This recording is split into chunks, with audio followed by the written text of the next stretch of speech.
Good morning all of you. Welcome to my YouTube channel Manu Sir's Institute. Today again we are going to continue the chapter light. Okay. Before this I taught you about the laws of reflection, luminous object, non-luminous object, and in the previous video I have explained you about the different surfaces, regular reflection, diffuse reflection, okay, uses of plane mirrors. Today we will discuss about the reflection of light from curved surfaces. Okay, we will discuss about the reflection of light from curved surfaces. Curved means bend. Okay, so curved surfaces we will discuss. There are two types of spherical mirrors. Are there. One is concave mirror, one is convex mirror. Okay, these are the two types of curved mirrors we will get. Okay, what is a concave mirror? Concave mirror is also called as converging mirror. Concave mirror is also called as converging mirror. Okay, what is a diverging mirror? A convex mirror, what is a convex mirror? A convex mirror is also known as diverging mirror. What do you mean by converging and diverging? Okay, what do you mean by converging and diverging? That I will explain. Concave mirror will look like this. Okay, and this side it will be painted outside. It is like a spoon. Okay, you have seen a spoon. This is shiny surface, this is painted part. Getting? So this side is painted part and this is glass portion. Okay, so when any ray of light will go through, if any ray of light will incident on concave mirror, it will come inside. Okay, it will be converging, that will come inside. Okay, it will be diverted inside. If any ray of light will strike on the mirror, it will be diverted inside. Okay, either we can say it will be converged inside. Okay, this is called as converging mirror. If 100 rays of light will strike on the mirror, all will meet at one point. Okay, that's why it is called as converging mirror. What is diverging mirror? Like this. This mirror is called convex mirror. It will be painted inside and from outside we can able to see. Means it will be in this way. This is shiny surface, this is mirror, we can able to see our face. This side it is painted, and convex is like this. This side it is painted, concave is like this. This side it is painted, this side it is shiny, we can able to see our face. Okay, so in this type of mirror, if a beam of light will strike, then it will go outside.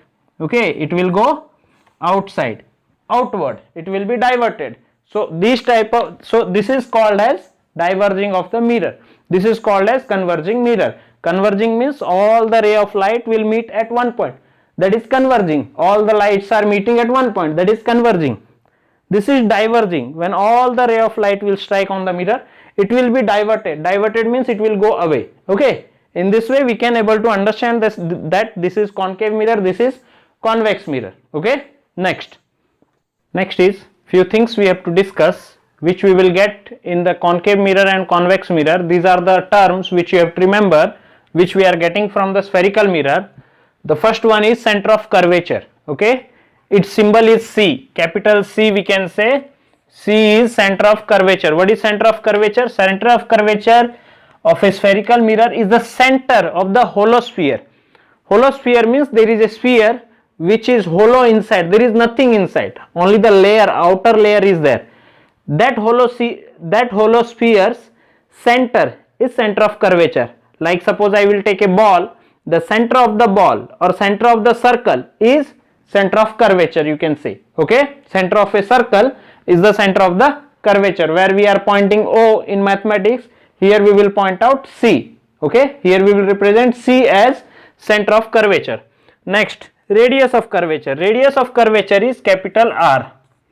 Okay, capital R is radius of curvature. What is radius of curvature? It is the radius of the glass sphere, or it is the distance between the pole and center of curvature. It is the distance between pole and center of curvature. Pole we will get on the center of the mirror, and center of curvature is the spherical mirror center. So this distance is radius of curvature, or you can say radius of curvature is the radius of the sphere. Okay, radius of the glass sphere, whichever we will get, that radius is radius of curvature and the center is center of curvature. Next is pole. Pole is the center of the spherical mirror.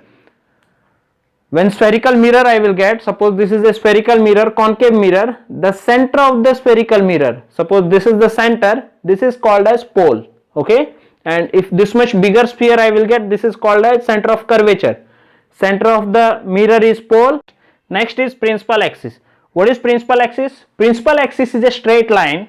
Okay, principal axis is a straight line which passes through C, F and P. Okay, if this is a mirror, here center of curvature we will get, here focus we will get, here pole we will get. Principal axis is a straight line which passes through all three. Okay, this straight line is called as principal axis. I will explain from the diagram. Next is aperture. Aperture, it is the portion of the mirror through which light can reflect. Okay, it is the portion of the mirror. Suppose this much small mirror I will take, the portion of the mirror through all the small pieces light will reflect. So this is called as aperture.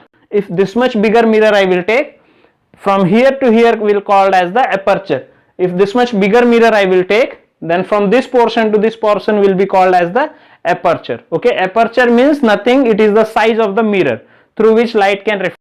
So what we have discussed? We have discussed pole, center of curvature and everything. Where we are finding these things, that I will explain. We will get a holospherical mirror. Suppose this is a holospherical mirror. Okay, it is hollow, nothing is there from inside. It is a holospherical glass like you might have seen balls, magic balls. It is hollow from inside. The magicians are holding the ball, that ball is hollow from inside, nothing is there. Okay, what we will do, we will take a small portion of it. Suppose I will cut the hollow spherical mirror from this much. Okay, this much part I will take. So this is center of curvature. Okay, this is center of curvature. What I said, what is the center of curvature? I said center of curvature is the center of the hollow spherical mirror. Okay, and if the spherical mirror I will cut like this, cut from here, so I will get a mirror like this. Okay, and this mirror, now it is a plain glass. Now it is a plain glass, it is not a mirror. How to make it a mirror? Just paint the outer surface of the spherical glass. Okay, it was just a transparent glass, it was just a transparent ball. We have cut one portion and we have taken, and outside we have painted with the black color or orange color. You might have seen in the mirrors back side it is orange color painted. First you have to paint with silver color, then you have to paint with orange color or black color, you will get a mirror. So like plain transparent glass I will take, first you paint with the silver color, then you paint with either orange color or black color to make a concave mirror. Okay, now if this is the portion of the mirror, okay, if this is the portion of the mirror and if this is a concave mirror, if this is a concave mirror, what I said, concave mirror is shiny inside, outside it is painted. So here we will get center of curvature. Getting? This is center of curvature for this mirror because it was the small portion from the spherical glass. Getting? This was the small portion from the spherical glass, and for the spherical glass inside is center of curvature. So inside is center of curvature.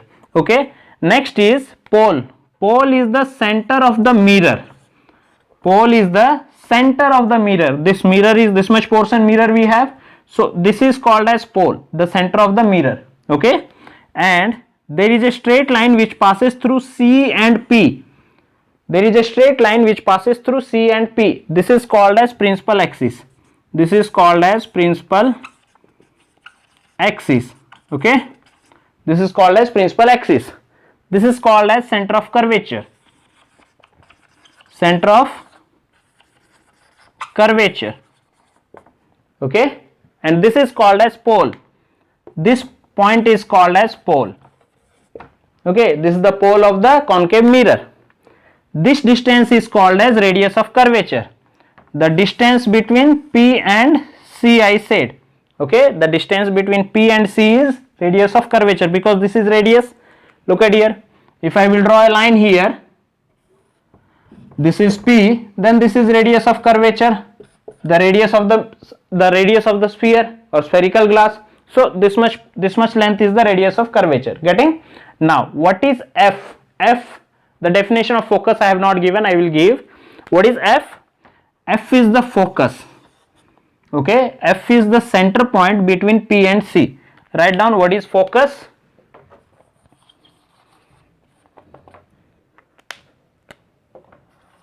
Focus is the midpoint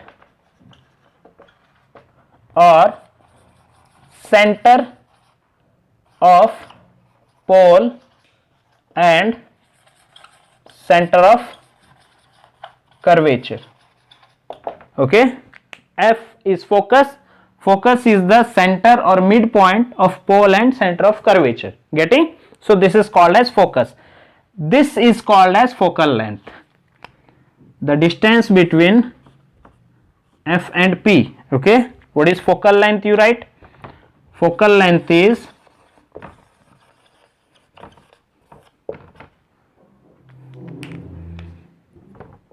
the distance between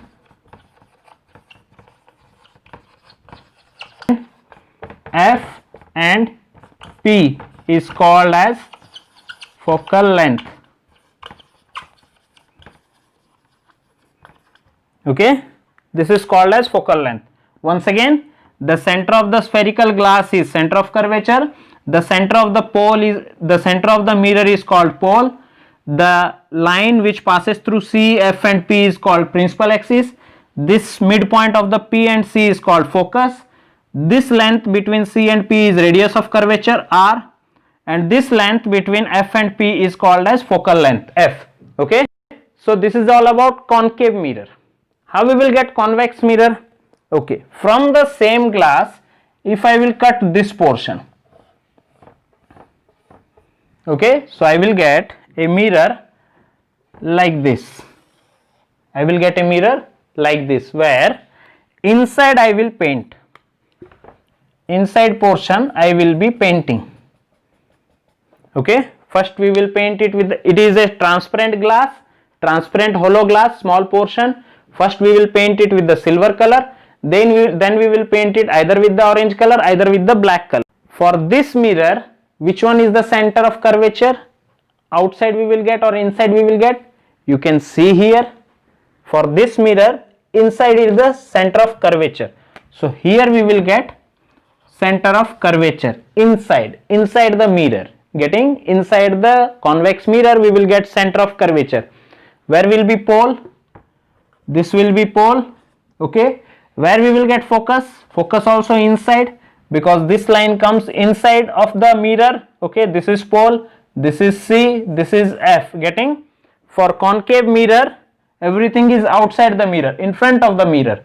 For convex mirror, everything is behind the mirror, inside the mirror. Okay, the straight line which passes through P, F and C is called as principal axis. Okay, this is focal length, this is center of curvature,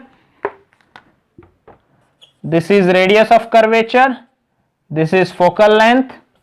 Okay, this is center of curvature, this is focus, this is pole. The length of the mirror from here to here, it is called as aperture.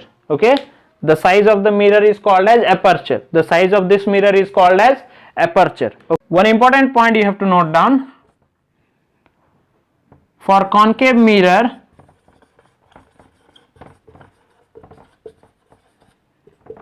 its focus is in front of mirror, and for convex mirror,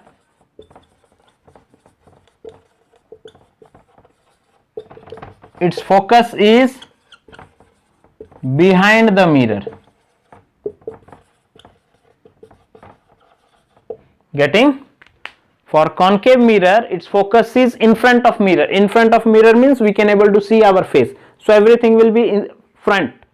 For convex mirror, everything is behind the mirror, nothing we will get in front of the mirror.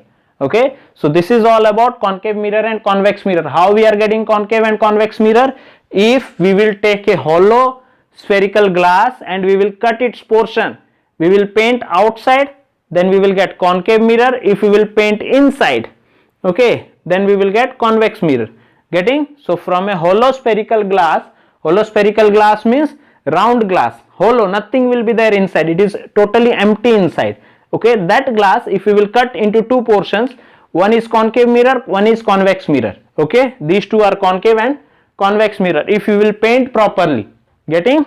Then P, F, C, R, everything we will get from the concave and convex mirror. Okay, next is we will discuss about the relation between center of radius of curvature and focal length. Okay, just a diagram I am drawing for the concave mirror. It is same for the convex mirror also. This is principal axis, this is center of curvature, this is focus, this is pole. Okay, so what I said, which one is radius of curvature? Radius of curvature is this length, that is C and P. Okay, radius of curvature is this length, that is the length between C and P. Again, what is focal length? Focal length is the distance between F and P. Okay, so what I said, F is the midpoint between C and P. If this is midpoint, this part is equals to this part. Getting? If this is midpoint, this part is equals to this part. That means if this is 4 centimeter, total is 8 centimeter. If this is 5 centimeter, total is 10 centimeter, because R is 2 times of F. R is 2 times of F. When two F's we will join, we will get 1 R. Okay, so the relation is radius of curvature is twice of focal length. Okay, R equals to 2 into F. R equals to 2 into F, or we can write F equals to R by 2. F equals to R by 2. That also we can write. Focal length is half of radius of curvature. Radius of curvature is twice of focal length. Okay, this we can write from here. Next, one more thing I will explain. Converging and diverging. Okay, in the starting of this video I have explained what is converging, diverging. Now I will explain where the converging and diverging are meeting. Okay, suppose this I am taking concave mirror.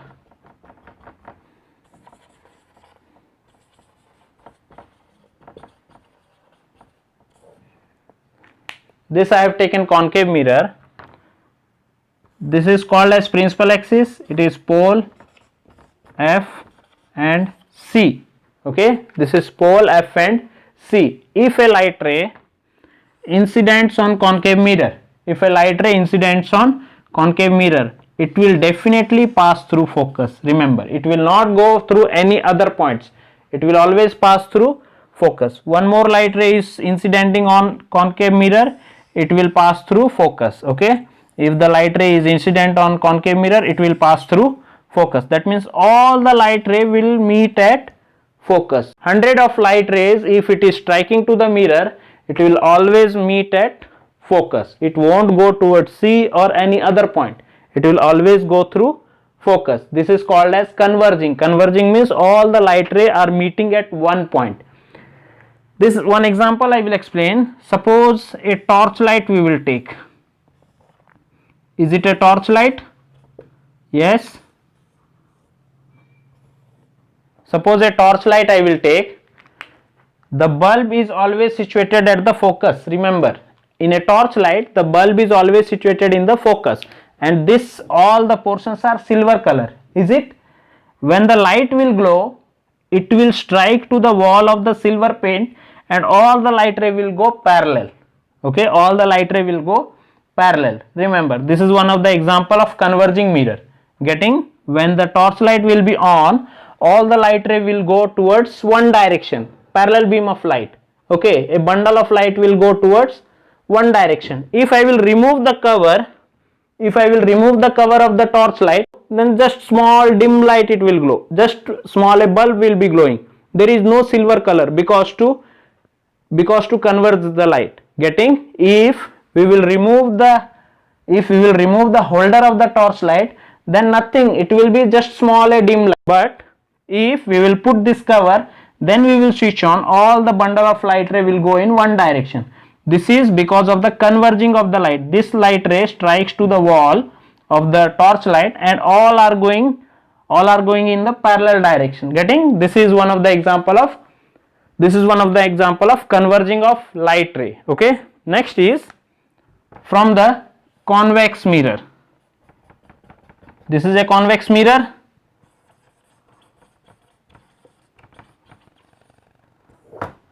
This is a convex mirror. This line is called as principal axis. Okay, this line is called as principal axis, pole, focus and center of curvature. Never write P, F and C in front of the mirror. It is always behind the mirror for convex mirror. For concave mirror, it is in front of the mirror. Okay. Now, if the light ray is striking to the mirror, what it will happen? It will go away, isn't it? It will go away. Okay, this is called as diverging. But when we will keep our eye here, we can able to see that the light was coming from the focus. That means the reflected ray will show that it is coming from the focus, but actually the light is coming in this direction. After striking, it is going away. But from this side, when we will see, we can only see that the light is coming from inside the mirror. We won't able to see this source of light. Suppose there is a wall here. Okay, there is a wall here. The light is striking here and going in this direction. If you are standing here and watching the light, you will see that the light is coming from inside the focus. You won't able to see this person because there is a wall here. Getting? So the light will be always coming towards the focus, that is from inside the focus of the convex mirror. That's why it is called as diverging. Diverging means going away. One of the example for diverging is projector. When we switch on the projector, the light is diverges and we can able to see in the big screen. Getting? The light is divergent and we can able to see in the big screen. This is one of the example of diverging mirror. Okay. Now next is, we will discuss rules for obtaining images by a concave mirror.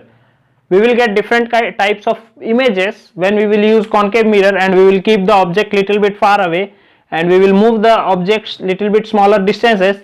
What kind of images we will get? That rule we have to discuss first, then only we can obtain the images. Okay. The first rule says that a ray of light which is parallel to principal axis will pass through the focus after reflection.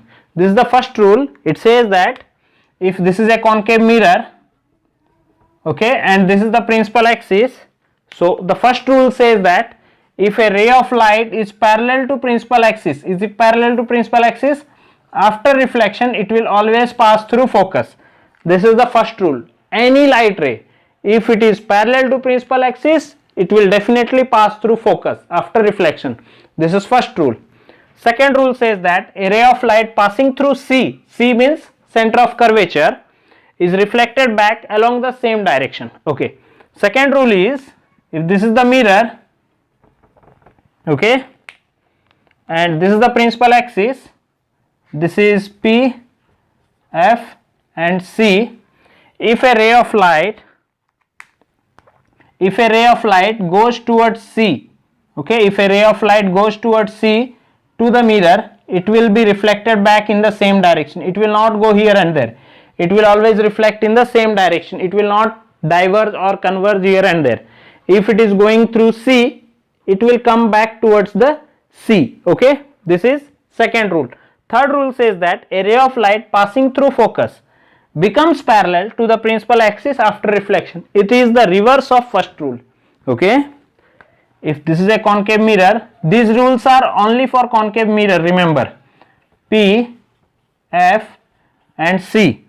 Okay, the rule says that if a ray of light passes through focus and incidents on the mirror, it will become parallel to the principal axis. Getting? If any ray of light will pass through focus, it will become parallel to principal axis. Okay, this is third rule, and these rules are only for the concave mirror. Remember. Okay, the last rule says a ray of light incident at pole will reflect back, making the same angle with the principal axis. Okay, if a ray of light, I will draw the diagram here. This is principal axis, pole, focus and C. Okay, if a ray of light incident at pole, if a ray of light incident at pole, it will go back in the other direction, making the same angle with the principal axis. This is angle I, this is angle R. Okay, if a ray of light incident at pole, it will make same angle with the principal axis in the other direction. That means this angle is equals to this angle, 30 30, 60 60, like that. So these are the rules which we have to understand for a concave mirror before learning the image diagrams. Okay, so these are the rules, you practice it nicely, so that in the next video I will explain you about the image diagram. Thank you all of you for watching my videos. I hope you might have understood everything. If you have any queries or doubt, you can ask me in my comment box. Thank you.